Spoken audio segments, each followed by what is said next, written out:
আমি টেনে বের করতে পারছি না। আচ্ছা উপরে ওঠ।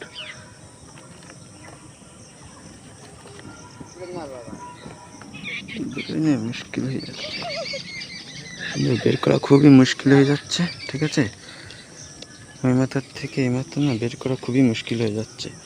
ওই গাছটা ছিলি বন্ধুরা, পাখির বাচ্চা বের করছি দেখো, একটা বেরিয়েছে অনেক কষ্ট করে। ঠিক আছে না, বাইরের দুনিয়াটা দেখো খুব সুন্দর।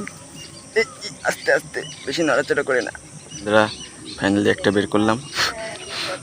শোনা শোনা শোনা শোনা শোনা নড়ে না। চলো এটাকে রেখে দিই, আর একটা মেয়ে দেখে বের করবো। যদিও ছেলে মেয়ে ঠিক চিনি না, তবে ছোট বড় দেখে ছেলে মেয়ে হিসাব করা যায়। এটা ছেলে, ঠিক আছে। এটা বড় সাইজের আছে।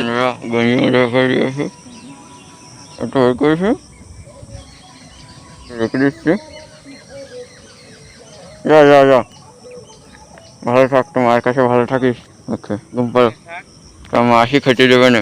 আমাদের দুটো আছে, একটা বড় একটা ছোটো, একটা ছেলে একটা মেয়ে আছে। আর আমি একটা ছেলেটা নিয়েছি, একটা মেয়ে কিনা তাও জানি না, একটা ছেলে কনফার্ম। এই গেঞ্জির মধ্যে করে নিয়েছি দুটো। ঠিক আছে, চলো ওই নিচে নামি।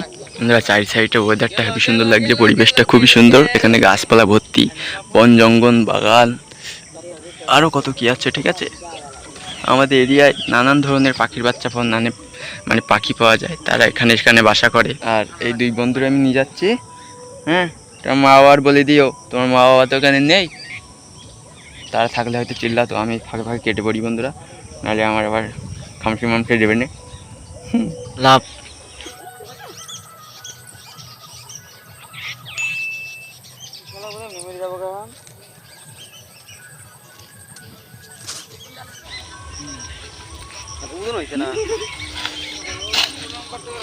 দেখো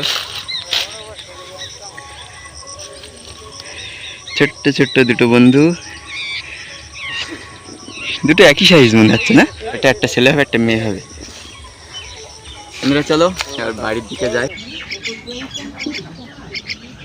না চলো চলো, বেরো বেরো বেরো, চলো চলো, ছাড়ো ছাড়ো, পা ছাড়ো। তোমরা দুজন বন্ধু বান্ধবী, ঠিক আছে, একসাথে থাকবা, একসাথে খাবা, একসাথে ঘুমাবা। এর মধ্যে কি সুন্দরভাবে ঘুমিয়ে আছে। দুটো হেবি সুন্দর জায়গা হয়েছে, দুটোর ঘুম পড়নে, ঠিক আছে। একটু পরে খাদ্য বানি।